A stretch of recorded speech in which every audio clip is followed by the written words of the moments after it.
Hello friends, గత కొద్ది రోజులుగా మన విజయవాడ ఎటు చూసినా వరద నీటితో అల్లాడిపోతుంది. అనుకోని వర్షాలు, అకాల వర్షాలు మరియు అకస్మాత్తుగా వచ్చిన వరదల వల్ల మన విజయవాడ అనేది పూర్తిగా మరియు దెబ్బతింటం జరిగింది. ఈ అకాల వర్షాల వల్ల ఎంతోమంది నిరాశ్రయులు అయినారు.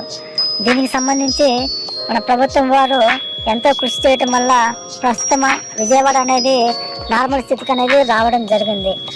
దీనికి సంబంధించి అనేక మంది వారి యొక్క సమస్త ఆదాయ వనరులను కోల్పోవడం జరిగింది.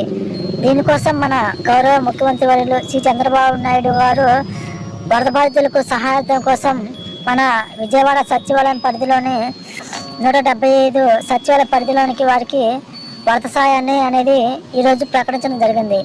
ఈ ప్రకటించిన వరద సాయం అనేది ఈ నెల 25వ తారీఖు బాధితుల అకౌంట్లోకి జమ కావడం జరుగుతుంది.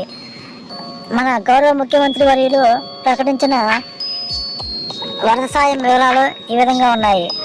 విజయవాడ పరిధిలో నివాసయోగ్యంగా ఉంటున్న ఇళ్లలోని వారికి గ్రౌండ్ ఫ్లోర్లో నివసించే వారికి 25,000 రూపాయలు మరియు ఫస్ట్ ఫ్లోర్ మరియు అంతకన్నా పైన నివసించే వారికి 10,000 రూపాయలు మరియు విజయవాడ పరిధిలోని హోటల్స్ మరియు చిన్న తరహా పరిశ్రమలకు 25,000 రూపాయల సహాయాన్ని మరియు దీనితో పాటు రాష్ట్రంలో ఇతర ప్రాంతంలో పాక్షికంగా మరియు దెబ్బతిన్న ఇళ్లకు 10,000 రూపాయల సహాయాన్ని